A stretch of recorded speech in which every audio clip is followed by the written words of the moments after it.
Mister beast, যিনি পৃথিবীর সবচেয়ে বড় ইউটিউবারদের একজন, আর এই ইউটিউবারের কোনো টাকার অভাব নাই, কিন্তু এই ইউটিউবার যখন তখন মারা যেতে পারে। আর এই মারা যাওয়ার খবর তিনি তার নিজের ভিডিওতেই বলেছেন। I got Crohn's when I was 15, so I played baseball nonstop.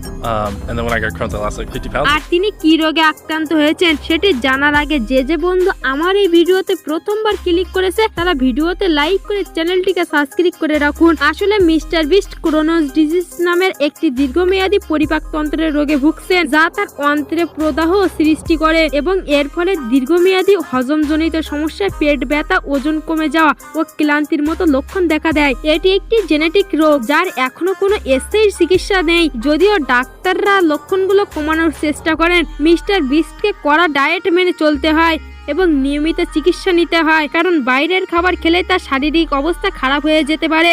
এছাড়া এই রোগের কারণে তার ক্যান্সারের ঝুঁকিও বেড়ে যায়, তাই তিনি নিয়মিত চিকিৎসকের পরামর্শ নেন। যদি তার কোটি কোটি টাকা আছে তবুও এই রোগের কোনো স্থায়ী সমস্যার সমাধান নেই বলে তিনি পুরোপুরি সুস্থ হতে পারছেন না, তবে এখনো তার লক্ষ্যের দিকে এগিয়ে যাচ্ছেন, নিয়মিত কন্টেন্ট তৈরি করছেন, এমনকি নিজের মৃত্যুর পর তার চ্যানেলে কি ভিডিও আপলোড করা হবে তা আগেই তৈরি করে রেখেছেন। তাই যারা তাকে সুস্থ দেখতে চান তারা তাদের ভালোবাসা জানাতে পারেন।